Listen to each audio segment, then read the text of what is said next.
किसी भी शेयर या इंस्ट्रूमेंट को हमें क्यों खरीदना है या बेचना है और कब खरीदना और बेचना है, इसका एनालिसिस करना और इसके पीछे का एक सॉलिड रीजन होना बहुत जरूरी है।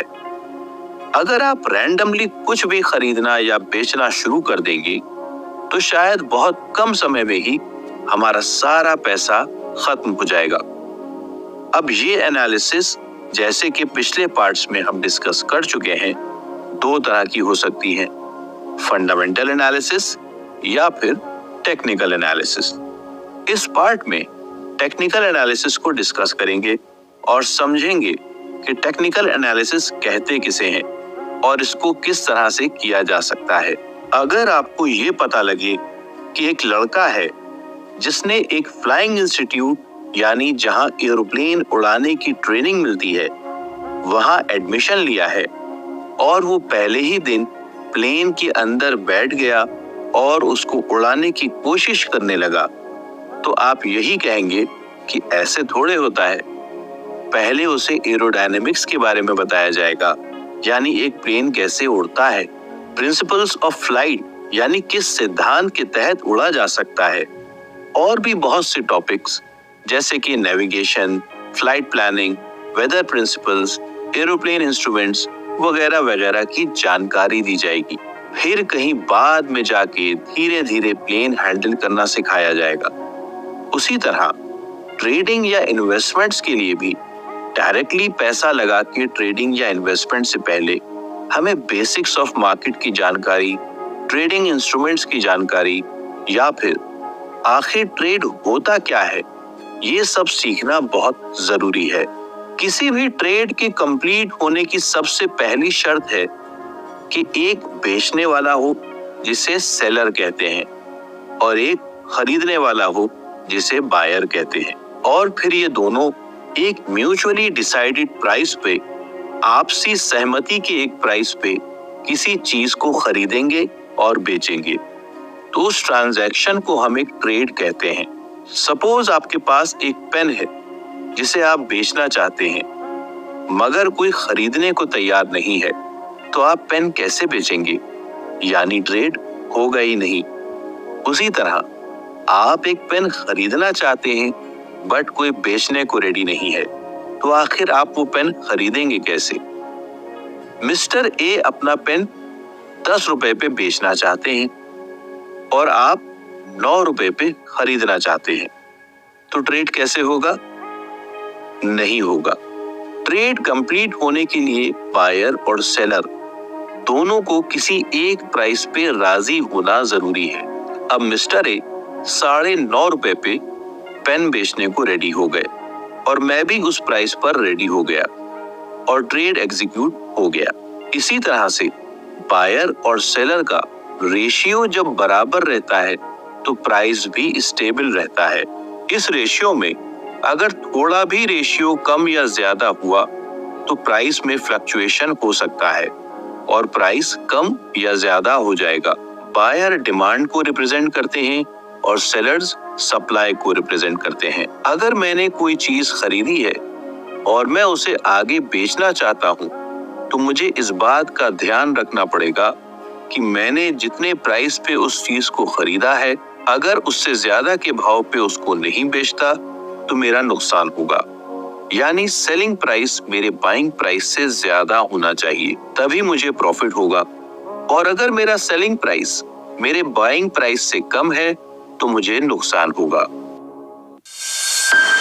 मैं जिस शहर से बिलोंग करता हूँ, यहाँ गर्मियों में आम या मैंगोज का सीजन जब आता है तो सीजन के स्टार्ट में मार्केट में मैंगोज कम होते हैं क्योंकि अभी बागों से पूरी सप्लाई नहीं आई होती, लेकिन बायर्स या डिमांड ज्यादा होती है। तो अगर सप्लाई कम और डिमांड ज्यादा है तो उसके रिजल्ट में प्राइस बढ़ जाता है।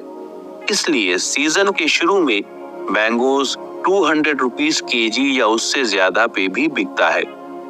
वहीं सीजन के मिड तक सप्लाई अच्छी आने लगती है और बायर्स तो उतने ही हैं जितने पहले थे। तो अब सप्लाई ज्यादा और डिमांड कम होने की सूरत में प्राइस गिरना शुरू हो जाता है, जिसके नतीजे में मैंगोज 40 या 50 रुपीज केजी के रेट पे भी बिकता है। तो अगर किसी को मैंगो का बिजनेस करना हो तो उसे इस बात का ध्यान रखना होगा कि उसे मैंगो कब खरीदना है, उसकी एक्चुअल प्राइस क्या हो सकती है, और अगर वो किसी एक्स प्राइस पर खरीद रहा है तो क्या वो उसे ज्यादा दाम पे बेच के प्रॉफिट कमा सकता है या नहीं। इसलिए उसको इन प्राइस मूवमेंट्स को ध्यान से एनालाइज करना पड़ेगा और फिर उसी फ्लक्चुएशन पे उसे मैंगोज खरीदना पड़ेंगे और लेटर ऑन बेचना पड़ेंगे। इस एनालिसिस को हम टेक्निकल एनालिसिस कहते हैं। आइए अगले एपिसोड में हम डिस्कस करते हैं कि टेक्निकल एनालिसिस क्या है और इसे कैसे किया जाता है। इमेजिन कीजिए आप एक रोड ट्रिप प्लान कर रहे हैं जिसमें 2000 किलोमीटर्स की ड्राइविंग हो सकती है। तो उस ट्रिप के लिए जब आप तैयारी करेंगे तो सबसे पहले आप देखेंगे कि जहां हम जा रहे हैं वहां का वेदर कैसा है, वहां तक पहुंचने के लिए रोड कैसी है, जिस कार से आप जा रहे हैं वो कार कैसी है, क्या कार के टायर्स अच्छी कंडीशन में हैं, क्या कार का इंजन सर्विस हुआ है या नहीं, क्या कार की सीट्स कंफर्टेबल हैं या नहीं, कार की बिल्ड क्वालिटी अच्छी है या नहीं, कार के सेफ्टी फीचर्स कितने अच्छे हैं, कार का फ्यूल टैंक कितना बड़ा है, कहीं हर थोड़ी दूर पर टैंक रिफिल तो नहीं करवाना पड़ेगा, ट्रिप में साथ ले जाने के लिए सामान कार में आ पाएगा या नहीं, वगैरह वगैरह। कुल मिला के आप पूरी कार को स्कैन करते हैं और उसकी हेल्थ के बेसिस पे अंदाजा लगाते हैं कि कार से ट्रिप पे जाना सही है या नहीं। इसको एक तरह से आप फंडामेंटल एनालिसिस भी कह सकते हैं। लेकिन वहीं पर अगर मुझे सिर्फ 5 मिनट्स दूर किसी मार्केट से सामान लेने जाना है तो मैं ये सब चीजें नहीं देखूंगा। अगर कार के टायर्स अच्छी कंडीशन में नहीं भी हैं, इंजन की सर्विस भी नहीं हुई है, एसी भी खराब है, कार साफ भी नहीं है, तब भी 5 मिनट के लिए हम इस सारी बातों को इग्नोर कर सकते हैं और सिर्फ ये देखेंगे कि 5 मिनट जाना है, 5 मिनट में आना है, तो मार्केट तक इससे जाके काम हो सकता है कि नहीं। अगर हो सकता है तो हम उसी कार से चले जाएंगे और अपना काम कराएंगे। यानी यहाँ हमने फंडामेंटल्स नहीं देखे, सिर्फ जरा देर के लिए कार में सवार हुए, अपना काम कर लिया। इसको हम टेक्निकल एनालिसिस कह सकते हैं। अगर हमें कोई भी चीज खरीदना हो तो सबसे पहले हम प्राइस या भाव को देखते हैं, एनालाइज करते हैं कि ये बताया गया भाव सही है या महंगा है। महंगा लगता है तो बार्गेन करते हैं और अगर सस्ता मिल रहा है तो फौरन खरीद लेते हैं। शेयर मार्केट में भी अगर हम ट्रेडिंग कर रहे हैं तो शेयर खरीदने से पहले हम किसी भी शेयर के प्राइस को देखते हैं और नियत यही होती है कि इसको हम ऐसे भाव पे खरीदें जो लेटर ऑन थोड़ा बढ़ भी जाए ताकि बाद में बेच के थोड़ा प्रॉफिट कमाया जा सके। शेयर्स के प्राइस में पल पल कुछ ना कुछ चेंज आता रहता है, तो ये डिसाइड करना कि कौन से भाव पे खरीदना सही रहेगा, इसके लिए टेक्निकल एनालिसिस का इस्तेमाल होता है। टेक्निकल एनालिसिस एक तरह से किसी शेयर के मूवमेंट की क्षमता को समझने के लिए इस्तेमाल किया जा सकता है। हो सकता है उस कंपनी के शेयर में कोई अच्छी न्यूज ना हो या उसके रिजल्ट खराब आए, तो उसके लिए हम उसमें लंबी अवधि के लिए इन्वेस्ट नहीं करेंगे, मतलब लॉन्ग रोड ट्रिप पे नहीं जाएंगे। लेकिन उसके प्राइस मूवमेंट को कैच करके थोड़ा सा पैसा तो बना ही सकते हैं, यानी 5 मिनट के लिए बाजार से सामान लेके आ गए। मैंने पिछले पार्ट में बात की थी कि टेक्निकल एनालिसिस ट्रेंड्स या पैटर्न्स में मूव करता है, यानी प्राइस रैंडम होने के बजाय बाकायदा एक स्ट्रक्चर बनाता हुआ मूव करता है। आइए अगले एपिसोड में हम टेक्निकल एनालिसिस के डेटा पॉइंट्स को डिस्कस करते हैं। अगर हम एक बेसिक लेवल पे देखें तो टेक्निकल एनालिसिस एक तरीका है जिससे हम मार्केट या प्राइस की एक्टिविटी को देख के एक शॉर्ट पीरियड ऑफ टाइम में होने वाले मूव को प्रिडिक्ट कर सकते हैं। इसमें हमें कंपनी की हेल्थ या उसकी स्ट्रेंथ से कोई खास मतलब नहीं होता। इस एनालिसिस में ट्रेंड्स और पैटर्न्स दो मुख्य प्रिंसिपल्स हैं जिनको देख के हम ये प्रिडिक्ट कर पाते हैं कि प्राइस किस दिशा में जा सकता है। अगर हम डिक्शनरी में ट्रेंड का मतलब देखें तो इसका मतलब है एक जनरल डायरेक्शन जिसमें कोई चीज ओवर द टाइम मूव कर रही है। जैसे कि मैं एक एक्स कंपनी के प्राइस को देख रहा हूं, तो मैंने देखा कि पिछले 3 दिन से प्राइस लगातार ऊपर की दिशा में बढ़ रहा है, जिससे ये बात क्लियर हो गई कि ये शेयर अप ट्रेंड में है। या किसी कंपनी का शेयर प्राइस पिछले 5 दिन से सिर्फ नीचे की तरफ जा रहा है, मतलब फिलहाल शेयर डाउन ट्रेंड में है। या किसी शेयर का प्राइस पिछले कुछ दिन से सिर्फ एक रेंज में मूव कर रहा है, तो इसका मतलब है कि फिलहाल शेयर का ट्रेंड साइडवेज है। इन तीनों ट्रेंड से हम एक व्यू बना सकते हैं कि फिलहाल किस शेयर में हमको अभी खरीदारी करना चाहिए, किस शेयर में अभी हमें सही मौके का वेट करना चाहिए या बिकवाली करना चाहिए। जब हमने ये फैसला कर लिया कि शेयर का डायरेक्शन किस तरफ का है, तब हम सही वक्त का वेट कर सकते हैं जब हम उस शेयर में एंट्री करेंगे, जिसे हम पैटर्न कह सकते हैं। अगर पैटर्न को हम डिफाइन करें तो इसका मतलब है एक फॉर्मेशन जिसे हम सामने से देख के रिकॉग्नाइज कर सकते हैं या पहचान सकते हैं, और उसके बेसिस पर ये अंदाजा लगा सकते हैं कि इसका नतीजा क्या होगा। सपोज आप एक ट्रेन से लखनऊ से दिल्ली ट्रैवल कर रहे हैं। रास्ते में एक स्टेशन पड़ता है बरेली। तो ऐसा नहीं है कि ट्रेन एकदम से स्टेशन पे आके ब्रेक लगा दी। बरेली से थोड़ा पहले ट्रेन की स्पीड कम होने लगेगी, जिससे आपको अंदाजा होने लगेगा कि कोई स्टेशन आने वाला है। फिर आपको शहर का आउटर एरिया दिखेगा। आप देखेंगे कि आसपास की वो पैसेंजर्स जिनको बरेली में उतरना है, वो अपनी सीट्स पे अलर्ट रहेंगे और अपना लगेज समेट के बैठ जाएंगे। स्टेशन से पहले ट्रेन की विसिल सुनाई देगी। देन स्टेशन के बाहर आपको बहुत सारी ट्रैक्स दिखाई देंगी, जिससे समझ में आ जाएगा कि स्टेशन बस आ गया है। फिर धीरे धीरे ट्रेन एक प्लेटफॉर्म पे रुकेगी, उतरने वाले उतरेंगे और वहां से कुछ न्यू पैसेंजर्स बोर्ड करेंगे, और फिर उसी तरह धीरे से ट्रेन आगे बढ़ेगी। ट्रैक्स धीरे धीरे कम होंगे, आउटर सिटी दिखेगी एंड ट्रेन की स्पीड लगातार बढ़ती रहेगी, और ये पैटर्न आपको हर स्टेशन से पहले और बाद में दिखेगा। उसी तरह से अगर किसी शेयर का प्राइस ऊपर की दिशा में जा रहा है, तो ऐसा नहीं है कि एक सीधी लाइन में ऊपर जाएगा। कुछ मूवमेंट देके प्राइस रुकेगा। कुछ लोग जो नीचे से बाय कर चुके हैं वो थोड़ा सा प्रॉफिट बुक करेंगे, प्राइस जरा सा नीचे आएगा, एक लेवल पे रुकेगा और फिर वहां से ऊपर जाने लगेगा। अब इस तरह दोबारा जब प्राइस किसी लेवल पर रुकने लगेगा, तो आप ये पिछले एक्सपीरियंस से अंदाजा लगा सकते हैं कि पहले भी ऐसा हुआ था और रुकने के बाद प्राइस फिर ऊपर गया था। तो इस पैटर्न के चलते यहाँ रुकने पे हम एंट्री कर सकते हैं या ट्रेन में चढ़ सकते हैं।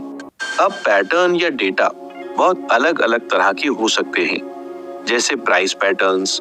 हमने देखा कि प्राइस जब नीचे जाता है तो एक लेवल पे बार बार रुकता है, वहां पे थोड़ा टाइम स्पेंड करके वापस ऊपर आ जाता है। तो इस पैटर्न से हम अंदाजा लगा सकते हैं कि अगर प्राइस दोबारा उस लेवल पर आया, थोड़ा रुका, तो हम वहां पे खरीदारी कर सकते हैं, जब ऊपर जाए तो बेच सकते हैं। हिस्टोरिकल डेटा, जैसे हमने नोटिस किया कि एक्स कंपनी है, उसका प्राइस सर्दी के मौसम में ऊपर जाता है, लेकिन उससे पहले वो एक रेंज में साइडवेज रहता है। तो जैसे ही सर्दियों से पहले हमने उस कंपनी के शेयर प्राइस को साइडवेज देखा, तो हम अलर्ट हो गए। जैसे ही ये साइडवेज की रेंज से ऊपर की तरफ बाहर निकलने लगेगा, तो हम बाय कर लेंगे।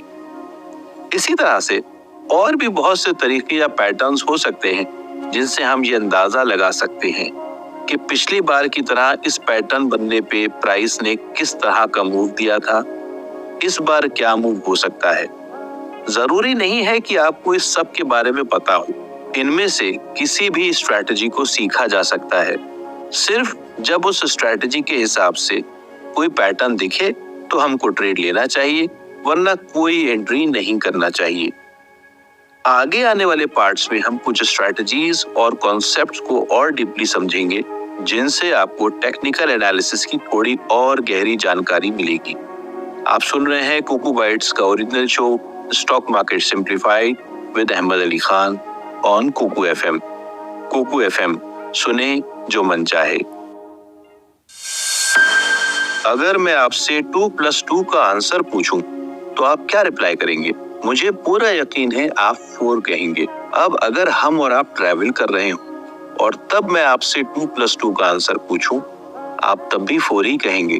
और सपोज हम और आप मार्स पे भी पहुंच जाते हैं और वहां भी मैं आपसे 2+2 का जवाब मांगूंगा, तो आप 4 बोलेंगे, क्योंकि ये सर्टेनिटी है, यानी निश्चित है।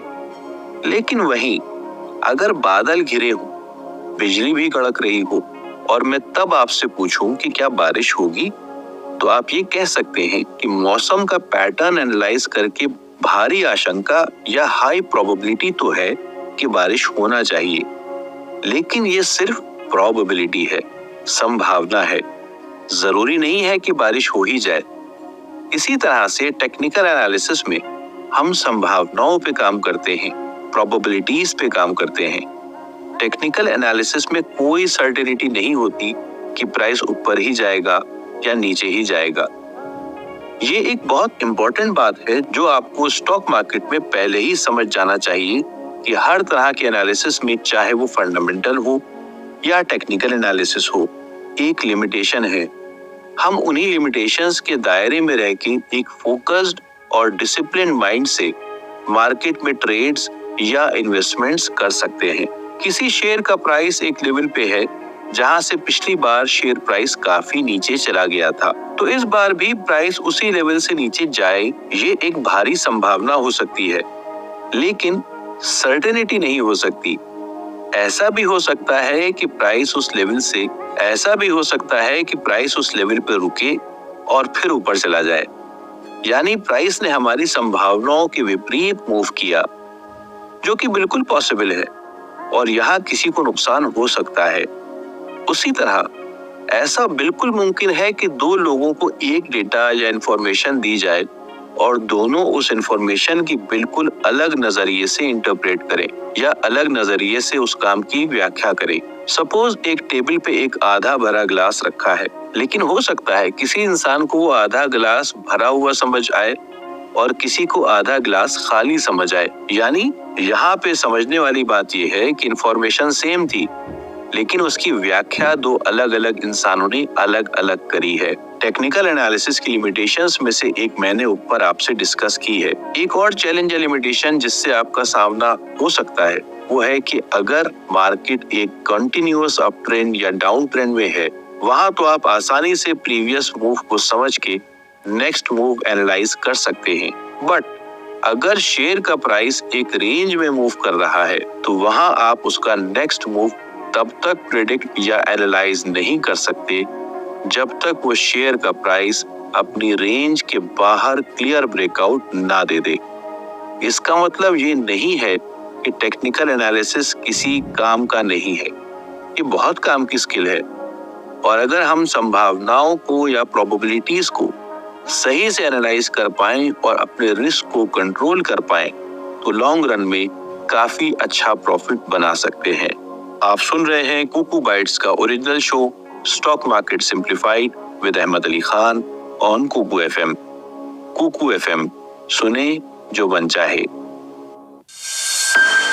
अपने स्ट्रगलिंग दिनों में मैं वॉक करके अपने ऑफिस जाया करता था। मेरा ऑफिस मेरे घर से 3-4 किलोमीटर की दूरी पे था। इसका फायदा ये होता था कि मैं फिजिकली काफी फिट रहता था, कन्वेंस का पैसा बचता था, लेकिन इसके कुछ डिसएडवांटेजेस भी होते थे, जैसे कि कभी कभी तेज गर्मी में मुझे काफी थकन हो जाती थी, या बारिश के मौसम में ऑफिस पहुंचते पहुंचते अम्ब्रेला या रेनकोट के बावजूद थोड़ा सा भीग भी जाता था। हर काम के कुछ एडवांटेजेस और डिसएडवांटेजेस बिल्कुल हो सकते हैं, लेकिन अगर हम डिसएडवांटेजेस को हार्नेस कर पाए तो एडवांटेजेस से काफी फायदा उठाया जा सकता है। उसी तरह से टेक्निकल एनालिसिस के भी अपने एडवांटेजेस हैं और डिसएडवांटेजेस भी हैं। जैसा कि टेक्निकल एनालिसिस एक सिंपल और इजीली एक्सेसिबल टूल है। इसके लिए आपको किसी भारी भरकम या महंगे सॉफ्टवेयर की जरूरत नहीं है और ये आपको चार्ट्स के द्वारा एक स्ट्रेट फॉरवर्ड अप्रोच देता है, जिसके तहत आप किसी भी स्टॉक प्राइस को आराम से और इजीली एनालाइज कर सकते हैं। जैसे कि एक रिटेल ट्रेडर सिंपली चार्ट्स को देख के उन पे कुछ लाइंस ड्रॉ करके भी लिमिटेड नॉलेज से एनालिसिस कर सकता है, या फिर इसके द्वारा हम क्लियर ट्रेंड की दिशा और ट्रेंड में कब रिवर्सल के लक्षण दिख रहे हैं उनको समझ सकते हैं और ट्रेंड शुरू होने के समय ही एंट्री कर सकते हैं। टेक्निकल एनालिसिस से हम किसी शेयर में एंट्री एंड एग्जिट को टाइम कर सकते हैं। हम प्राइस के सपोर्ट और रेजिस्टेंस को आइडेंटिफाई कर सकते हैं, जिसके बेसिस पे हम किसी भी शेयर में बाइंग या सेलिंग ट्रेड्स के लिए अच्छे डिसीजंस ले सकते हैं। फॉर एग्जांपल, एक स्विंग ट्रेडर एक एस्टैब्लिश्ड सपोर्ट लेवल को आइडेंटिफाई करता है और जब प्राइस उस लेवल पर आके रुकता है और दोबारा अप मूव दिखाना शुरू करता है तो उसमें खरीदारी शुरू कर देता है। इसी तरह ऊपर जाने के बाद जब प्राइस रुकने लगता है और वापसी के पैटर्न बनाता है तो सारी पोजीशन से एग्जिट कर जाता है। टेक्निकल एनालिसिस आपको ये भी सुविधा प्रोवाइड करता है कि अगर आपने किसी ट्रेड में खरीदारी करी है और उस ट्रेड में जब नुकसान होने लगे तो हमें किस लेवल पर नुकसान लेके ट्रेड से बाहर हो जाना चाहिए। जैसा कि हमने ये डिसाइड किया कि 100 रुपीस पर किसी शेयर को बाय करते हैं, पिछले काफी दिनों से ये देखा गया है कि अगर ये शेयर का प्राइस नीचे भी गया है तो 96 रुपीस से नीचे नहीं गया और बार बार वहां से पहले ही वापस आ गया है। तो मैंने सोचा कि अगर ये शेयर का प्राइस 96 रुपीस के नीचे चला गया तो मैं छोटा सा लॉस लेके ट्रेड से एग्जिट कर जाऊंगा। यानी मैं पहले से ही रेडी हो गया कि इस ट्रेड में मुझे कितना लॉस हो सकता है, और जब आप लॉस के लेवल को आइडेंटिफाई करके उससे कंफर्टेबल हो जाते हैं तो माइंड ज्यादा परेशान और अनसर्टेन नहीं रहता और ट्रेड में कॉन्फिडेंस आ जाता है। इसी तरह से कुछ डिसएडवांटेजेस भी हैं जो आपको टेक्निकल एनालिसिस में देखने को मिलेंगे, जैसे कि इसमें फंडामेंटल फैक्टर का लिमिटेड कंसिडरेशन होता है। उम्मीद है आपको वो कार वाला एग्जाम्पल याद होगा जिसमें आप 5 मिनट के लिए बाजार जाते हैं। सब कुछ सही होने के बावजूद क्योंकि हमने फंडामेंटल्स को इग्नोर किया था और कार की हेल्थ पे ये सोच के ध्यान नहीं दिया कि 5 मिनट में ही तो पहुंच जाएंगे, कभी कभी ऐसा भी हो सकता है कि उस 5 मिनट के रास्ते में ही कार खराब हो जाए या टायर बर्स्ट हो जाए, जिससे हमारा वो 5 मिनट का रास्ता काफी लंबा हो गया और हम परेशान हुए। जैसा कि हमने देखा कि एक कंपनी का शेयर एक अच्छे सपोर्ट से ऊपर जाना चाह रहा है और हम उसमें खरीदारी कर सकते हैं, लेकिन हम फंडामेंटल्स पे ध्यान नहीं देते और उसी समय वो कंपनी अपने क्वार्टरली रिजल्ट्स घोषित करती है, जिसकी वजह से शेयर का प्राइस गिर जाता है और हमें नुकसान हो जाता है। टेक्निकली स्टॉक की लेवल सही था, लेकिन अगर हमने थोड़ा ध्यान दिया होता तो कल रिजल्ट आने वाले हैं, एक दिन रुक जाते हैं, उसके बाद बाय करेंगे तो शायद हम उस नुकसान से बच जाते। मैंने ये बात ऊपर भी डिस्कस की है कि टेक्निकल एनालिसिस में सब्जेक्टिविटी है, यानी हो सकता है जो चार्ट में दिख रहा है वहां पर मेरा एनालिसिस ये कहे कि प्राइस को यहाँ से ऊपर जाना चाहिए और किसी दूसरे को उस लेवल से प्राइस के नीचे जाने की संभावना लगे। हम दोनों को सेम चार्ट दिख रहा है, लेकिन हम इसको इंटरप्रिटेशन अलग अलग कर रहे हैं।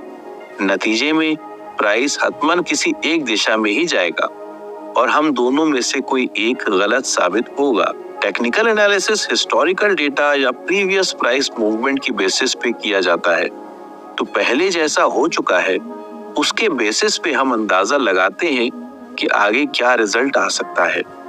लेकिन सब कुछ सही होते हुए भी अगर कोविड जैसी बीमारी आ जाए या इंटरनेशनल लेवल पे कुछ बड़े कंट्रीज के बीच में टेंशन का माहौल पैदा हो जाए या सडनली गवर्नमेंट पॉलिसीज में कोई बड़ा बदलाव हो जाए, ये एक एक्सटर्नल फैक्टर है जिसको हम टेक्निकल एनालिसिस से प्रिडिक्ट नहीं कर सकते और शेयर के प्राइस में होने वाली सडन गिरावट से हमें नुकसान हो सकता है।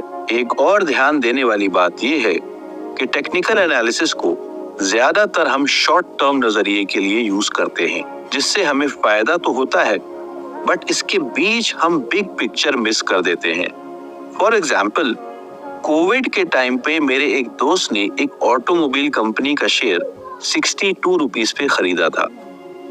उसके भाई ने भी वही शेयर खरीदा और टेक्निकल एनालिसिस करके उसे कुछ ऊपर एक अच्छे प्रॉफिट पे बेचा और पिछले 3 साल में 10 या 12 बार उस शेयर को बार बार खरीदा और प्रॉफिट में बेचा है। लेकिन मेरे दोस्त ने जो 62 रुपीस पे खरीदारी की थी, उसने उसको नहीं बेचा और होल्ड किया।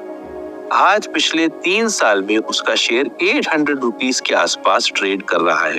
कैपिटल कई गुना बढ़ चुका है। कहने का मतलब है प्रॉफिट में दोनों है, बट जिसने होल्ड किया उसको ज्यादा प्रॉफिट मिला, यानी उसने एक बिगर पिक्चर को नजर में रखा था। और फिर अगर प्राइस में सब कुछ सही दिख रहा हो, लेकिन एकदम से बायर या सेलर ज्यादा खरीदारी या बिकवाली करने लगे, तो भी आप टेक्निकल एनालिसिस से उसको प्रिडिक्ट नहीं कर सकते और ट्रैप हो सकते हैं। कहने का मतलब ये है, बिल्कुल टेक्निकल एनालिसिस के बहुत फायदे भी हैं और कुछ डिसएडवांटेजेस भी हैं। अगर हम एक बैलेंस्ड अप्रोच के साथ काम करें, यानी टेक्निकल एनालिसिस के साथ साथ एक्सटर्नल फैक्टर्स और फंडामेंटल्स पे भी नजर रखें, तो शायद हमें ज्यादा बेटर रिजल्ट्स मिल सकते हैं। इस पार्ट में हमने टेक्निकल एनालिसिस पे काफी बात करी, जिससे आई एम श्योर आपके काफी कुछ कॉन्सेप्ट्स क्लियर हुए होंगे। आगे आने वाले पार्ट में हम टेक्निकल एनालिसिस में यूज होने वाले टूल्स जैसे कि इंडिकेटर, कैंडलस्टिक पैटर्न्स और चार्ट्स को भी डिस्कस करेंगे।